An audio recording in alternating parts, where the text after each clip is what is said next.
スパイのバサラカ3月1日放送分のアイドリングトークです。本編の収録準備ができるまでお付き合いよろしくお願いします、はい、先週やったおあのコーナー、はい、おまあちょっと、はい、もうちょっと引きずろうじゃないもうちょっと多分はいはい、なんだろう、こねなきゃ、やれることがねちょっとねこちらの手順が間違った可能性があるっていうね。そう、まあこちらコーナーです、はい、チャット GPT に問うてみる、はい、いいですね。このコーナーはリスナーさんに送っていただいたメッセージにまず僕たちは答えて、はい、でその後にチャット GPT の見解を聞いていこうじゃないかと、そうだね。そう前回熱量が高まりすぎちゃって、そうだよね、チャット GPT がね真面目すぎて真面目すぎた面白くないやつみたいな。そうだからまずは、僕らの偏ったそう一旦ね、そう一意見を言って旦それをみよワンクッションした上そうであの意見を聞いてみる、そうだね。どうなんだそうするとどうなんだっていうね。ね、はい、聞いてみましょう。ラジオネームジヒョンさん、はい、ありがとうございます。こんにちは。私は韓国からラジオを聞いている13歳の女の子です。おお、ありがとうございます。すごい。最近悩みがあります。ほ韓国は3月から新しい学年になります、はいはい。私は今年小学生を卒業して中学生になりました、うん、友達はだいたい同じ学校に入ってよかったんですが、クラスの編成表を見た瞬間、はい。そのまま気絶しました。どうした？まさか知り合いの友達が一人もいなかったんです、なるほどね。時間が過ぎたらいつの間にか友達になってるかもしれないんですが、初対面の人に話しかけるのは難しいです、初対面の人にどんな風に話しかければいいんですか、教えてください。はい。めちゃくちゃ切実な悩みが来ましたね。そうだね、中1か。で、小学校の友達が誰一人もいないでしょ。クラス。いや、それは寂しい。確かに寂しいよね、で、不安だね、やっぱり。なんか、でも休み時間とか、俺の場合は多分休み時間とかに、その他のクラス行って、で友達だったやつとかと話して、でそいつらはそいつらで多分友達を作ってんだよ。そうだね。だからまずはそこつながりで、攻めてって、自分のクラスは一旦後回しみたいな。その学校生活をまずは楽しいものにするために、今までの友達に頼るってことね。まずは、でそうしたらさ、その前の小学校の時の友達に新しくできた友達が自分のクラスの友達でしたみたいなこともある。確かにそれはあるかも。でそれでなんか意外とこう輪ができてたりっていうするあれもあるから、なんか俺は別に最初はそんな話しかけなきゃって思わなくていいと思う。でも学校だから多分そういうさ、イントロダクションみたいなのあるじゃん、あるね。まず自己紹介しましょうみたいな、あるね、そういうのもあるから、そこまで気負わなくていいんじゃないかなっていう。そうだ。陽介はどっちかっていうと外から自分行く派だね。自分の得意分野のところにまず投げかけて、そっから自分の周りにいる友達がつながったらいいなっていうパターンね。だってさ、もう中1なんてさ、トゲトゲしてんじゃん。してるね。俺未だに覚えてるもん。自己紹介してくださいってさ、一人ずつこう俺も割とそれに近い状況だったの。なるほどね。知り合いがいないみたいな、あんまりいないみたいな、かまさなきゃみたいな状態ね。そうで、好きな科目は特にないっすいるよね。いるよね。そんな感じだったから、うわ何こいつっていう思われたのは失敗だった。だからやっぱ空回りしちゃったタイプね。そう素直になればいいのに、素直になれない13歳みたいな。あるあるよな。あるあるなら確かにな。どうだろうね。でもそれが一番いい気がすんな。確かにもうなんか中学校入った時、俺もうめっちゃ身長低くて太ってたわけ。149センチとかあったの。ちっちゃいね。そうだから前から2人目ぐらいのほんであと、ちょっと低かったら一番前みたいな身長で入ってて、でもなんかね、なんだろうな、俺多分3歳ぐらいからずっと水泳をやってたの。これなんだろうな、ずっと何かを続けてる人あるあるだと思うんだけど、なんかさ、こう自分が一個ずーっと続けてるものがあって、である程度成績が出てるものがあると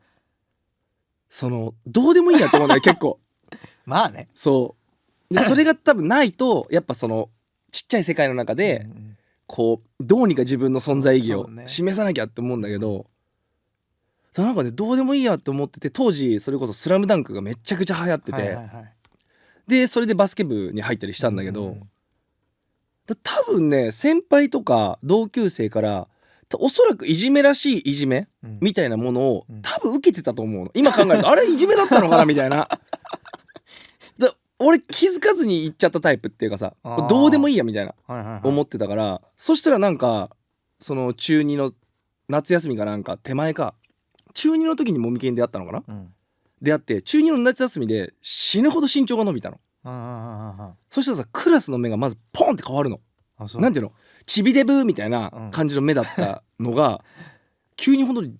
10センチいかないぐらい伸びたわあーけ。その2ヶ月で。はいはいはいいるよねたまにそうだから夏休み始まる前と終わった後で人が変わってるわけよ。うんでデブだったのにそんだけ身長が伸びると縦に伸びてるからうんすげえ痩せるわけ、はいはいはいはいで背もでかいじゃん、うんで中2にの時にもう170ぐらいいったからでかいねでかいじゃんみたいなみんな、うんお前誰みたいなっあていうなんかこうちょっとシンデレラストーリー的ーな、はいはいはいあこんな変わるんだみたいなっなるほどねていうのもあったからやっぱでも俺一個気になるのがさ、その夏休み明けにさ、急に伸びてくる人いるじゃん、そういるやってさ、ああいう人たちって俺うんそういう経験ないの、うんああいう人たちってうん毎日の生活でその伸びてるって感じんの感じないけどでもね人と会うと感じる。もう俺はもうまさにもみけんだったけど、うん要は夏休みに入る前はもみけんを上に見てたわけ。目線が上はあはあはあ見上げて見てたの、うんもみけんの目を。うん夏休み終わる頃に見下げてこの見下した状態で見てるわけ。あそれが2ヶ月毎日会ってる間にこうなんていうの角度が変わってくるなるほどねあれもみけんちっちゃくねってなってって、うん終わって170みたいになってるから、うんあそこあれで気づくすげえ伸びた俺みたいな。あーもみきんが縮んだとは思わないちょっと思ったよ途中思ったよすげえもみけんちっちゃくなってるなみたいなあそうやって気づくんだそうそうだしね成長痛と言われる、あるねみんなこれなんだろう食らったことない人都市伝説だと思ってるけど、うんマジクソ痛いわけ。うんもう寝てる間にねそうだよね寝てるビキビキ時痛いよねビキビキ音がして、ビキビキ音はしたことないけどマジ俺もうなんていうのミチミチミチみたいな何それいやすごい音すんのよ体内から。何それなんかやばいうん注射打ったみたいなそうそうそうもうミチミチミチって言ってパッて起きるわけ。もう激痛膝、うんで朝もうベッドから起きれないみたいな、はいはい膝が痛すぎて、うんあ膝なんだそうで親を呼んで「うんちょっと!」っつって「やばいやばい膝やばい!」みたいなで母親と父親にこう足を持たれくるっと横を向かされ明日のジョーみたいな体勢でずーっと我慢するみたいなやばいこれやばい何病気みたいなっうんていうのがあったね。ああそういううんそういう感じなんだねでもなんかそのぐらいなんか多感な時期だし成長もするしいろんな環境が目まぐるしく変わる時期だから陽介のものでいいと思いいよねう。で待つ待そういろんなことを待っってでもでいい気がするな多分だけどうんその最初ってうんめっちゃ多分固まるじゃんそうだね固ま友る達同士がうんだからうんでもさ気がついたらさそのコミュニティっていつの間にか解体してるじゃんそうなんだよ解散してんだよそうそうそうそうふわっとそうだからうん最初に決め打ちしない方がいいんだよ、そうだねそれは思この人と仲良くしよう、うんどんだけ波長があってもういずれ合わなくなるからそうそうそうとかそれこそさクラブ活動とか、韓国は部活あんのかないやあるでしょあるのか、あると思うよまあ、なんかそういう活動を通して、結局また人付き合いも変わってくるからどうせ、そうだねうん、確かにまあ不安ではあると思うけど友達のところにその不安を話しに行くっていうスタンスでね最初はいいと思う、それでいいんじゃないかな。で、チャット GPT にこれ以上の答えを出せるのかな、いやこういうこれと同じ答えが来たら俺はすごい嫌だなって思ってる。確かになんか俺らチャット GPT のこの平均化された思考に侵されてんのかなって思っちゃうからな。到底見てもらっていいチャット GPT にああ嫌味のないように読んでくれる人に。まずはうん気軽に話しかけれるようなうんシチュエーションを作りましょうだって、積極派ねチャット GPT さん。 1自己紹介、はいはい2共通の話題を見つける、はいなんかイベントがあったりとうん時とか授業で面白いことがあった時に、うん今日の授業どうだったなどと話してみると自然に会が広がります。そんなことある3相手に質問をする、はいはいはい、趣味は何ですか、いやどんな音楽が好きですかといった簡単な質問から始めると、相手も自分のことを話しやすくなります。全然人間のこと分かってないな。それが難しいっていう話だよね本当に。4笑顔で話す、リラックスして笑顔で接することが大切です、緊張しすぎずに軽い会話を楽しむ気持ちでいきましょう。最初はうまくいかなくても少しずつ新しい友達ができると思いますよ。勇気を出して話しかけてみてください。その勇気の出し方を聞いてんだよ。分かってんだよそれはってねそれを緊張するんだっつってんのこんな叩きまくオープン AI から干されちゃういやもうなんかねやっぱね、まあ、それはそうだろうねっていう答えだよね、それができないからみんなさこう苦労するわけじゃん。だから俺たちはもうこれをさ言わなくてももうさ、何こういうことが結局最終的にできればいいっていう段階があるから、その最終目的に対するプロセスを今話してたわけじゃん。そうだね。こいつなんかあれだよね、すぐ答え出してすぐ答え出してくるよね。その過程を楽しむっていうさ、ないの、そういうのないの、過程を楽しむ、いやまあいやどうなんだ、聞いたらいいんじゃないかな、その過程はってその過程聞いてみる、その過程どうすればいいですかって、その過程はそれは分かってるんですってどうしたらいいでしょうねって、それがやりたいんです、でもできないんです、人間ですものって、同じことしか言わない。ああもうダメだ。なんかその、さっきのやつにちょっとなんかあれを言っただけだよ。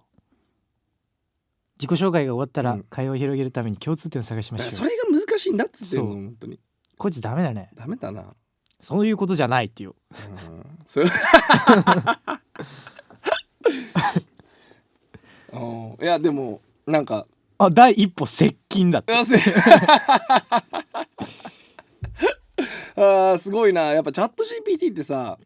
やっぱり平均化されてんだな。みんなもう分かってますよっていうね、ことなんだろうね多分。だからやっぱり僕らが2人が意見を出した後に聞くと、より思うね。分かってるって。分かってるでもちょっと突っ込むのは面白かった。チャット GPT に突っ込んでみる。いいんじゃないですか。はい、頑張ってください。頑張りましょう。はい、ジヒョンさん。ということで本編収録準備ができたのでアイドリングトークはここまでです。本編は毎週土曜深夜1時から FM 福岡で放送中です。ぜひ聞いてください。それでは本編の収録へ行ってきます。はい。